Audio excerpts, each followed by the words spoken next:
According to data from the Council on Tall Buildings and Urban Habitat, or CTBUH, half of the world's 50 tallest buildings are in China. Skyscrapers act as mirrors reflecting the economic conditions of a country, with various nations and regions competing to construct them in a bid to showcase their economic development. However, the skyscraper effect, widely discussed in economic circles, has repeatedly come true. This has led to a re-examination of numerous skyscraper projects in China, especially at times when the Chinese government proclaims the rise of a great nation and economic soaring. On November 16th, the Shenzhen Hong Kong International Center, touted to be China's tallest building with a planned height of 668 meters, went unsold in its second auction after the project was abandoned last year. The starting bid for the Shenzhen Hong Kong International Center was 10.4 billion yuan, or about $1.47 billion, a 20% decrease from the first auction price of $1.84 billion in July. The evaluation price given in the auction announcement was about $2.3 billion, making the starting price a 36% discount. The developer of the Shenzhen Hong Kong International Center is Shenzhen Shimao New Mile, a subsidiary of Shanghai Shimao Company Limited. In December 2017, the company won the bid from the Shenzhen government for a total project land area of 322,000 square meters at a total price of $3.4 billion, equivalent to $11,000 per square meter, making it the second highest price in Shenzhen's land auction history that year. The land use includes commercial, public management, and service facilities and plaza spaces. The failed auction project had already completed some housing construction and land development. One plot of land had a completed construction area of 192,600 square meters, designated for a concentrated commercial district and T3 office building. Additionally, there was a market center of 5,890 square meters built on another plot. For those plots with less construction progress, the original plan was to build commercial office buildings and schools. In 2022, Shimao Group faced a debt crisis, and construction in the Shenzhen Hong Kong International Center stopped on May 18th of that year, remaining unfinished to date. It is important to note that all land ownership in China belongs to the state. The government's sale of land is essentially granting the right to use the land for a certain period. According to China's interim regulations, on the assignment and transfer of the use right of the state-owned land in cities and towns, the maximum period for granting land use rights for commercial purposes is 40 years. This means that the land use rights acquired by Shimao for these plots will expire in December 2057 and revert to the government. The future of buildings constructed on these lands is uncertain, which is one of the deep-seated reasons why these unfinished skyscraper projects struggle to find buyers. When Shimao Group acquired the project land in late 2017, they planned to complete 50% of the 668-meter-tall building within 3 years and finish the entire project within 5 years. Xu Shitan, vice chairman of the Shimao Group, once ambitiously stated, "After this plan is completed, it is expected that the total sales value will exceed 70 billion yuan, and the annual rent could reach more than 3 billion yuan." The grand opening ceremony in March 2018 and Xu Shitan's confident words still seem vivid to many. However, the current reality of the project site is one of overgrown weeds, litter everywhere, and an overall desolate and bleak scene.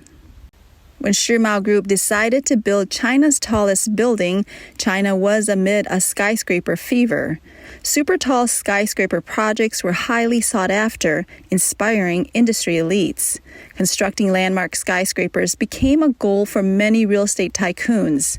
The heights of buildings were continuously surpassed, as if building a skyscraper was a symbol of status in the real estate industry. The Shanghai Tower and the Shenzhen Goldin Finance Center further solidified the determination of the Shimao Group to build the tallest building. In April 2017, the 632-meter, 127-story Shanghai Tower opened to the public. Meanwhile, the 599-meter, 118-story Ping An Finance Center had topped out and was in the final stages of construction, preparing for its opening in February 2018.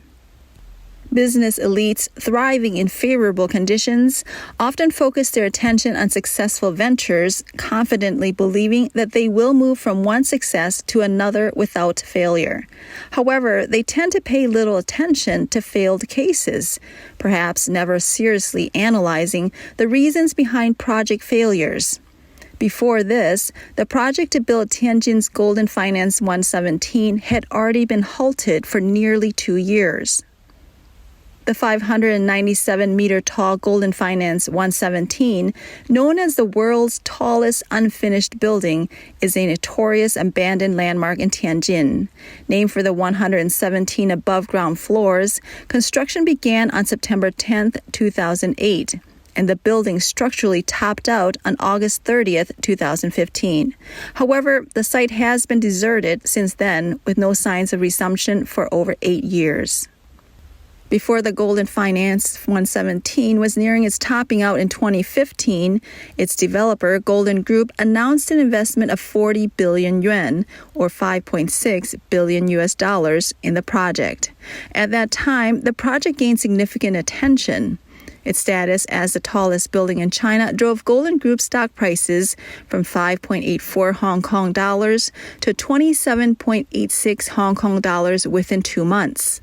However, the stock price surge, fueled by the story of China's tallest building, did not last long. Due to significantly lower than expected sales performance, on May 21, 2015, the stock prices of Goldin Group's 2 listed companies, Goldin Properties and Goldin Financial, plummeted by 43% and 41% respectively, evaporating over 120 billion Hong Kong dollars in a single day. The Goldin Finance 117 project came to a halt on September 8, 2015, after completing its structural topping out due to a break in the funding chain, creating this world-renowned unfinished skyscraper. Goldin Properties, developed with high leverage, never recovered and was privatized and delisted in 2017. Industry insiders revealed that the sales of Goldin Finance 117 could have been better. However, due to its high pricing of its hundreds of thousands of square meters, only a few thousand square meters were sold at that time. There are, of course, many more unfinished skyscrapers in China. There are still 8 that exceed 450 meters in height.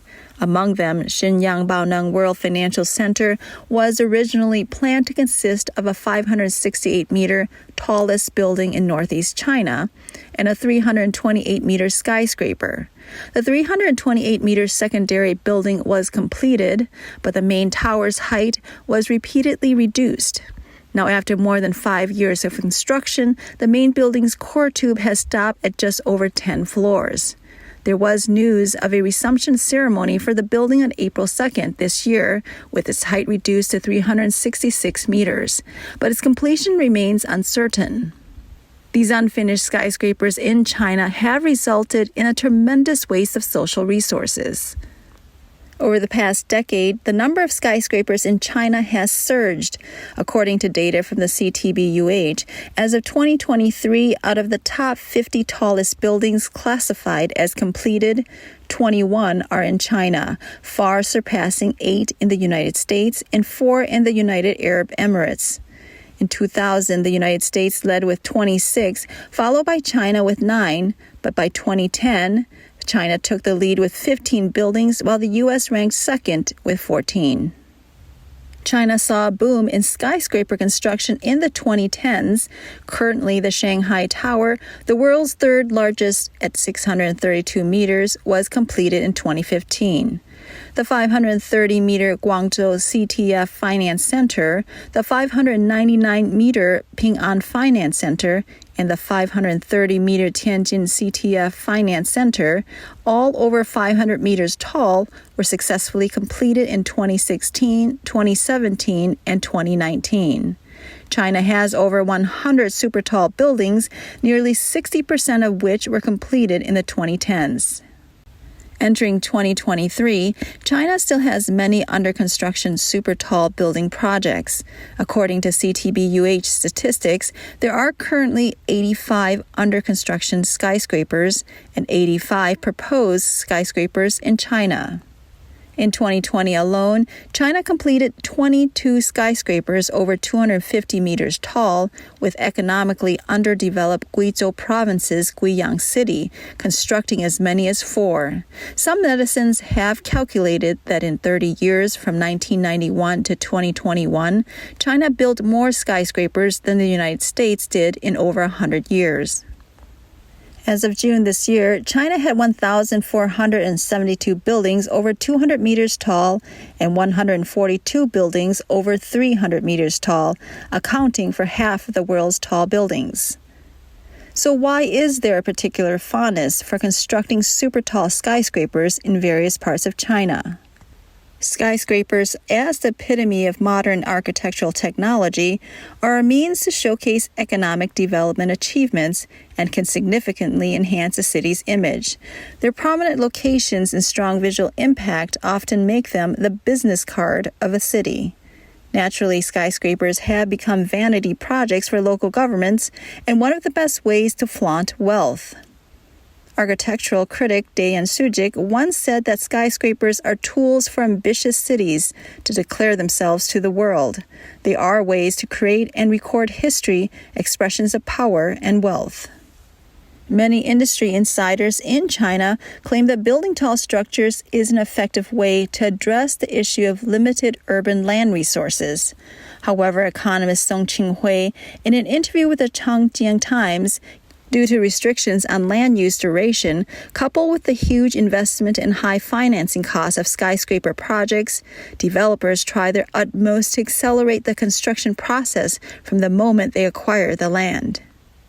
The land use term for skyscrapers is generally 40 years, while the design lifespan for high-rise residential and commercial buildings in China is 50 years. Fundamentally, China's skyscraper projects are permeated with a temporary mindset.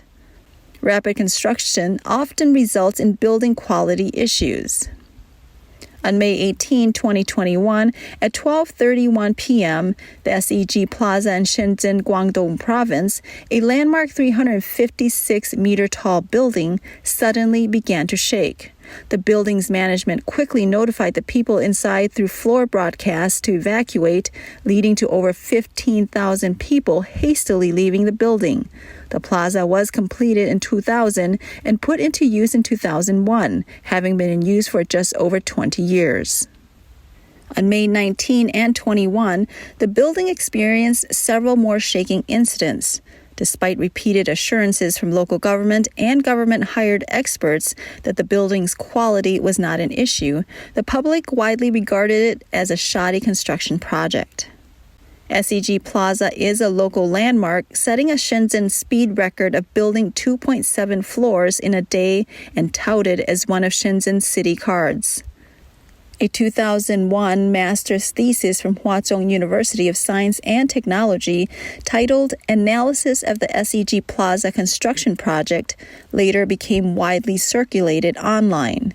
The paper pointed out issues such as simultaneous construction and design modifications, construction before design completion in the building of SEG Plaza.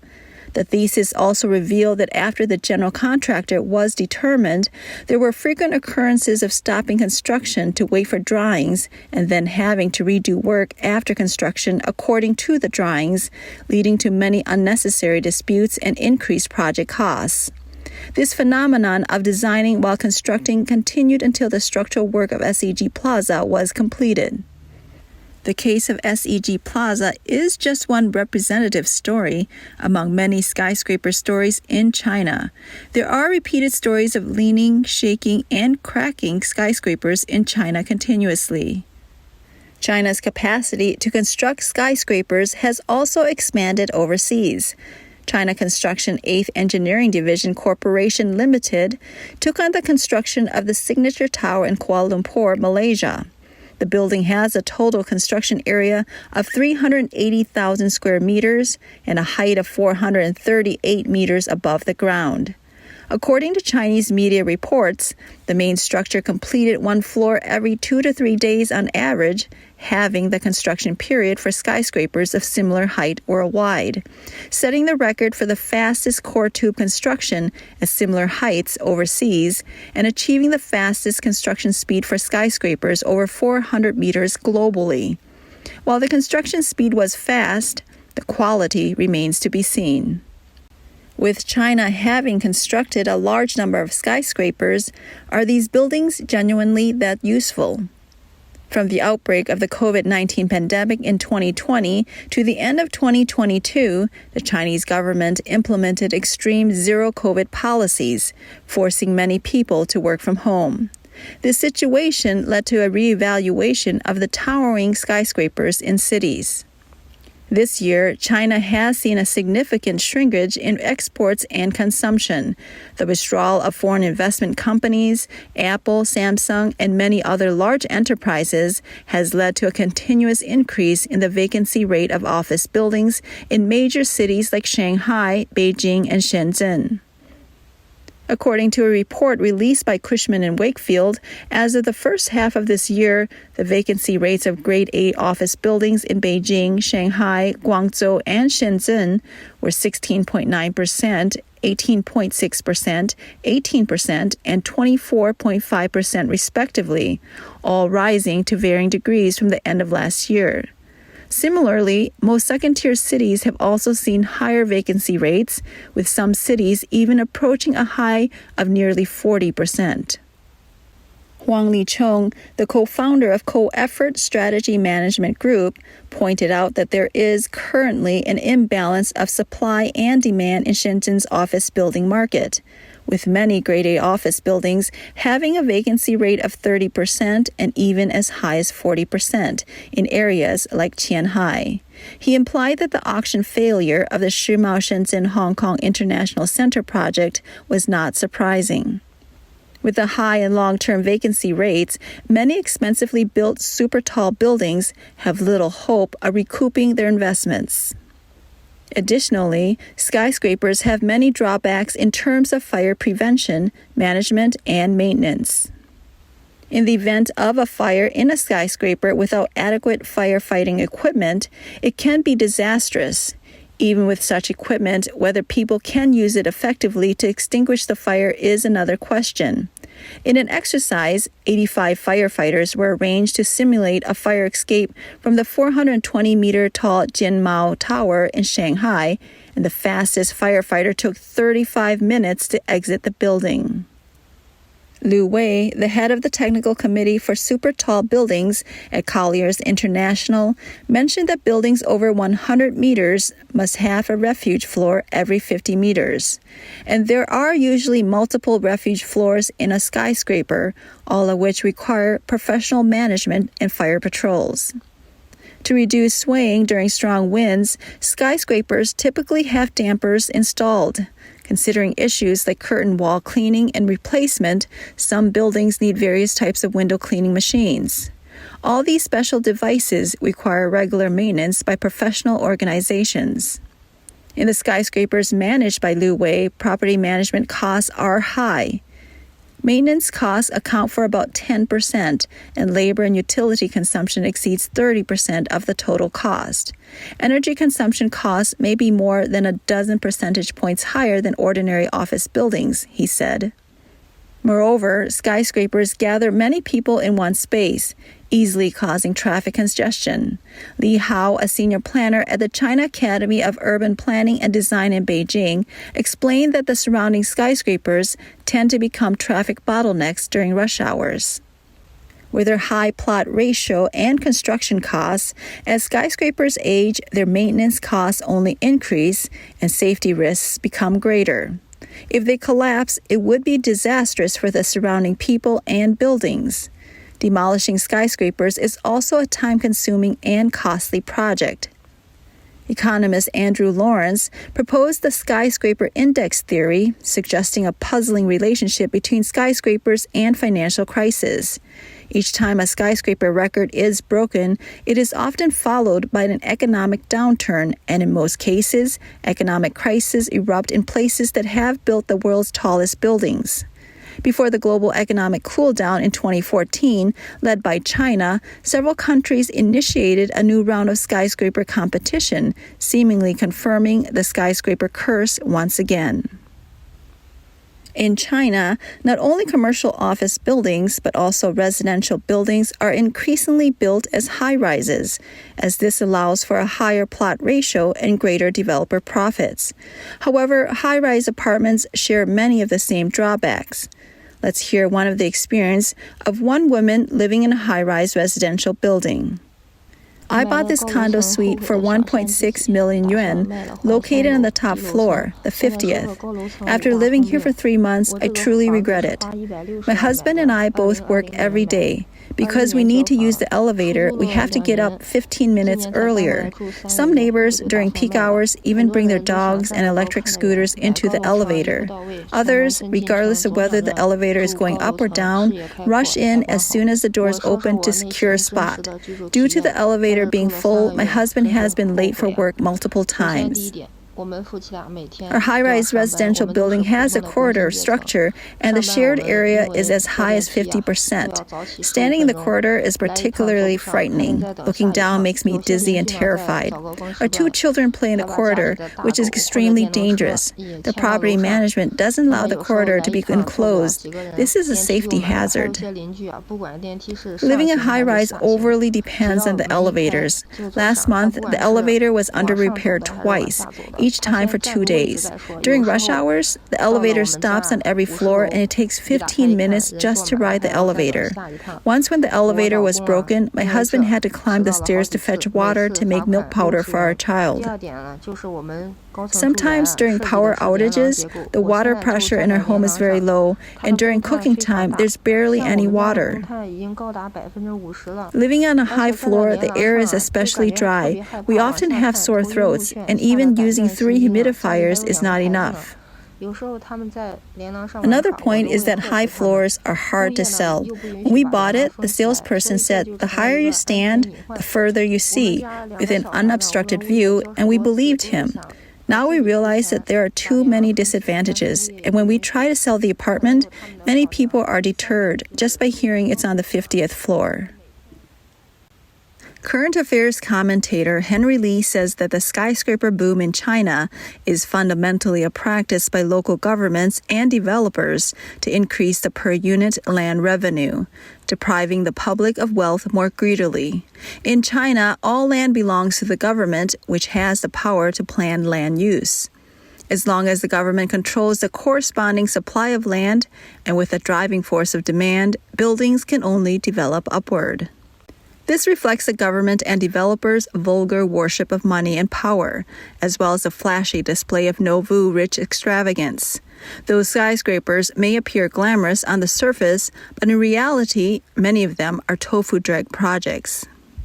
This is a microcosm of the Chinese Communist Party. On the surface, it seems like rapid economic development with throwing money generously, but in reality, it's akin to a tree with a thoroughly corrupt and decayed core, ready to collapse at the slightest breeze.